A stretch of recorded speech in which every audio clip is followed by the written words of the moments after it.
नमस्कार, मैं चित्रंजन कुमार और आप देख रहे हैं सीटीओ न्यूज।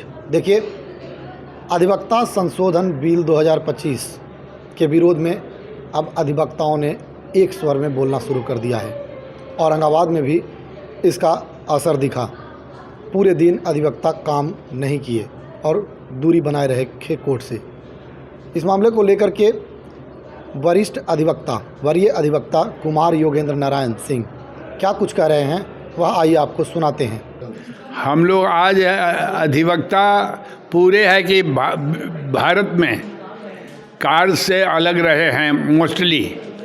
उसका मुख्य कारण ये है कि हम लोग पर सरकार हम लोग के विरुद्ध एक अध्यादेश जारी करने जा रही है कि जो अधिवक्ता कोई केस किसी क्लाइंट का करते हैं और उसमें अगर वो हार जाते हैं तो उसमें इनको क्लाइंट अगर है कि बाद में है कि क्लेम करता है तो 3 लाख तक की जुर्माना देना होगा। मैं 51 वर्षों से एक वकालत करता हूँ, 70 से मैं वकालत कर रहा हूँ। अब बूझ जाइए कि मैं कितना पुराना अधिवक्ता हूँ। कोई भी अधिवक्ता यह नहीं चाहता है कि मैं केस को हारूं। हाँ, अगर है कि क्लाइंट कोऑपरेट नहीं किया, क्लाइंट गवाही नहीं दिया, तो इट इज़ बट नेचुरल कि ही विल लॉस दी। और उसमें अगर है कि उसके नेग्लिजेंस के चलते और हम पर अगर केस करता है तो ये काला अध्यादेश कहा जाएगा और ये अधिवक्ताओं के ऊपर एक पाबंदी है। दूसरे यह भी है कि कोई भी अधिवक्ता कोर्ट का है कि बहिष्कार नहीं करेगा, कोर्ट के विरुद्ध में कोई आवाज़ नहीं उठाएगा। तो अधिवक्ता ही एक संघ है कि जो अगर कोर्ट कुछ गलत सलत करता है तो उसके विरुद्ध में अधिवक्ता ही आवाज़ उठाता है। It is well known to all कि कोर्ट है कि सब सही नहीं होते हैं। अगर कुछ है कि कोर्ट अगर ऐसा गलत कार्य करता है तो उसके विरुद्ध में अधिवक्ता कोर्ट का बहिष्कार करते हैं। तो ये सब जो हम लोग का अधिकार है और ये जो स्वतंत्रता है अधिवक्ताओं की, तो स्वतंत्रता को पाबंद किया जा रहा है कि आप अपनी स्वतंत्रता को खो दें। तो अधिवक्ता अगर अपनी स्वतंत्रता को खो देंगे तो न्यायालय का कार्य कुंठित हो जाएगा और सही लोगों को न्याय नहीं मिल पाएगा। अधिवक्ता ही एक ऐसा है कि जाति है, वर्ग है, जो कि अगर कोर्ट में कुछ भी इधर उधर होता है तो उसके विरुद्ध में आवाज़ उठाता है। और अगर हमको आवाज़ उठाने से रोक दिया जाएगा तो ये हमारी स्वतंत्रता पर हस्तक्षेप होगा। और इसलिए ब्रिटिश पीरियड से आ रहा है, अधिवक्ता के विरुद्ध है कि कोई भी है कि एक्शन नहीं होता है।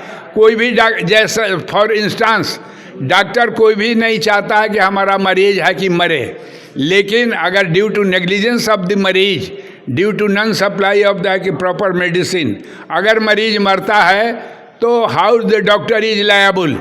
सिमिलरली कोई भी अधिवक्ता नहीं चाहता है कि मैं अपना क्लाइंट का केस हारूं और ये है कि हम लोग की स्वतंत्रता पर हस्तक्षेप है। उसी के विरुद्ध में ये जो कानून आने जा रहा है उसके विरुद्ध में हम लोग आज न्यायालय कार्य से अलग रहे हैं। कोई भी न्यायालय कार्य नहीं किए हैं, हड़ताल हम लोग नहीं किए हैं, न्यायालय कार्य से हम लोग अलग रहे हैं।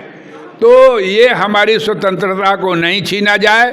और सरकार ऐसा है कि काला कानून है कि लागू अधिवक्ताओं के मुंह बंद करने के लिए, मेरी स्वतंत्रता को छीनने के लिए सरकार जो कोशिश कर रही है, तो कोई भी व्यक्ति को खड़ा करके और उसमें अगर कोई भी क्लाइंट को अगर बहला फुसला के कहा जाता है कि तुम केस हार गए, इन पर है कि क्लेम 3 लाख का करो, तो हम लोग है कि 3 पैसा के भी गारंटी हमारी नहीं रहती है, तो 3 लाख हम लोग कहाँ से देंगे। तो ये है कि काला कानून कहा जाएगा, काला अध्यादेश कहा जाएगा। इसलिए हम लोग की मांग है कि सरकार जो ब्रिटिश पीरियड से जो कानून चला रहा है, आईपीसी, सीआरपीसी और साक्ष्य अधिनियम चला रहा है, उसके अनुरूप अधिवक्ताओं के विरुद्ध कोई भी केस नहीं होनी चाहिए अनटिल एंड अनलेस कि कोई ऐसी चीज़ नहीं हो। इसलिए हम लोग है कि आज पूरे भारत में अधिकांश जगह में कार्य से अपने आप को अलग रखा है।